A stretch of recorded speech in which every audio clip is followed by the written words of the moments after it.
Namaste. Now question number 2 Lodhal Matunda Asina question number 3 linear pair of equations in two variables. Question number 3 dana object one has consistent oibra amana inconsistent oibra. Consistent oibra taradi ane condition putho bodo a1 by a2 is not equal to b1 by b2 ki any condition the object consistent pair of equations and khangna amashung a1 by a2 equal to b1 by b2 equal to c1 by c2 this is one consistent pair and khangna inconsistent origin haibada kaliadi a1 by a2 is equal to b1 by b2 not equal to c1 by c2 pair c line simu khutani inconsistent origin ani isna consistent origin jadi angka number chalo si hoji angka number kadamni haibada 3 number 1 se khana 3x plus 2y equal to 5 and 2x minus 3y equal to 7 naina masi khwadi problem hoise ana di masi ki constant jing je manung da hapam ado hojik ke khana ka tabu matam da masi constant se manung on da question pa just duna khana solution da hobala si solution da khana a1 put equation se ana equal si 3 2y minus 5 and now I'm going to put a 0 and a thumb. Pathangana 2x minus 3y equal to minus 7 and a thumbaga, but 0. Kari minus or minus equal to the or of the channel Matanda, a stem machine change it, only for minus or the issue minus or. As you can see, same or Matum Ravana Kadoni, Hanagunda A1, A2. B1, B2, C1, C2 को तो A1 क्या होगा नहीं सीखा सिंह मफम सीधा कोई ना equation सीधी कोई मशीन सीधी लाइट जाओ नहीं लाइट क्या हो मुझे बने A1, A2 अनालिसिस हो जाए A1, A2, B1, B2 को तो सी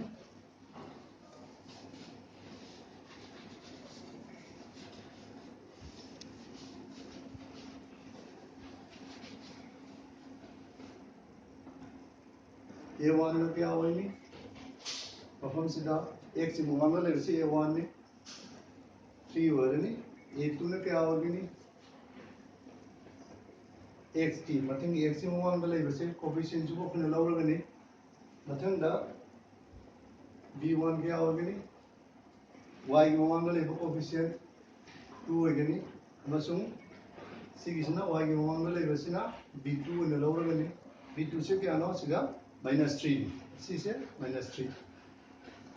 Project C1 को तो कोई C1 आपको तंदना constant machine सिंह से x y जाओ दो सिंह से सिंह क्या हो रहा है -5 हो रहा है अमशुम सिंह क्या हो रहा है C2 से ना -7 इसी कंडीशन को चुनना पुथो खरगदी अंका उचित चुन में ऐसा कोई फॉर्मूला दा पाल सी ऐसा कंडीशन दा सिंह सी देने बगी रेशियो दो जे now any igera tomorrow dane hoji raigera a1 by a2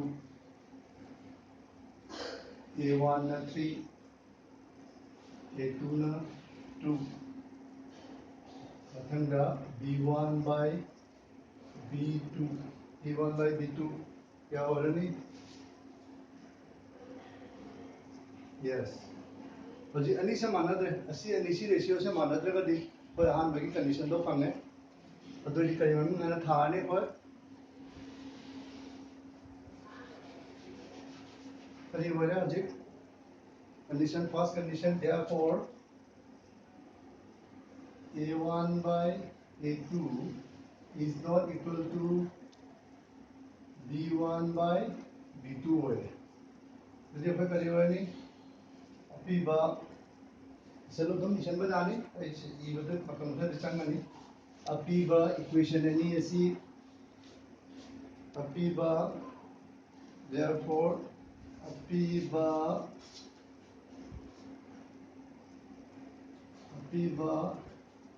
linear और मतलब मुझे linear हो नहीं और वाली linear equation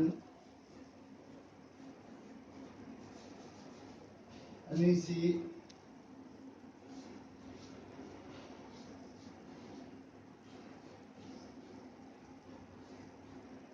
कहीं consistent हो जाए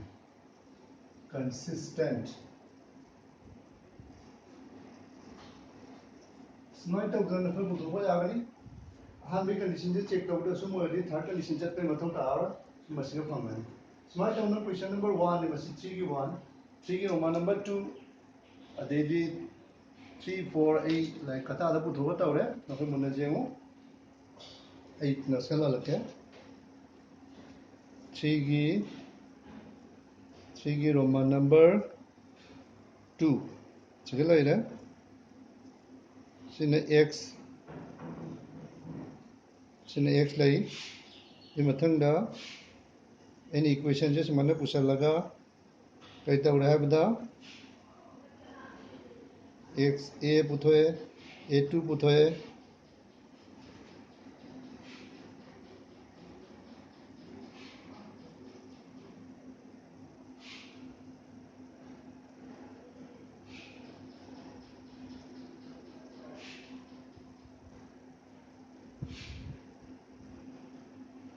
थ्री की रोमा नंबर 3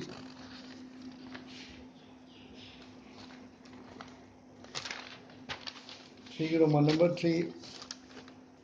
फिर मुन्ना जेंगो 3 की रोमा नंबर 3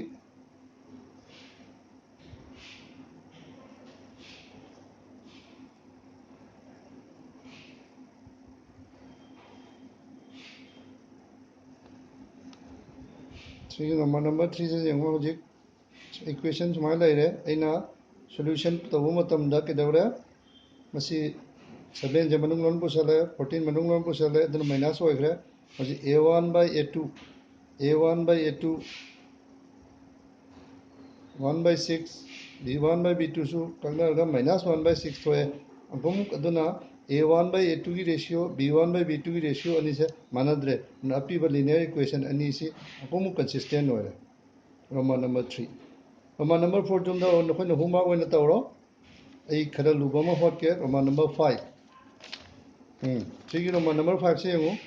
मसगम फ्रैक्शन ओइन लाई फ्रैक्शन ओइन ला कसे के दवरे इना a से सुमना हाने के कोई सिस्टम मतुंगिना पुसले माइनस होरे a1 दी 4 by 3 होरे a2 लेरे तेदी सुमना सेम दे मथंग a1 by a2 इबो मतम दा खोने a1 की वैल्यू से मथक त लेबनिना 4 by 3 सुमना 4 by 3 द मखा के अनिसियो पुरी रगा के दवरे कंगना रगा 2 by 3 एन थोय सुमना b1 by b2 c1 by c2 पुथोगा मतुंग दा मखोय मक्से मानारे a1 by a2 equal to b1 by b2 c1 by c2 होमंग मानारबनिना खोना अपीबा इक्वेशन अनि असि असिस्टेंट ओइगनी मसी 3 की रोमान नंबर 4 द नखोय जुमदा तवसला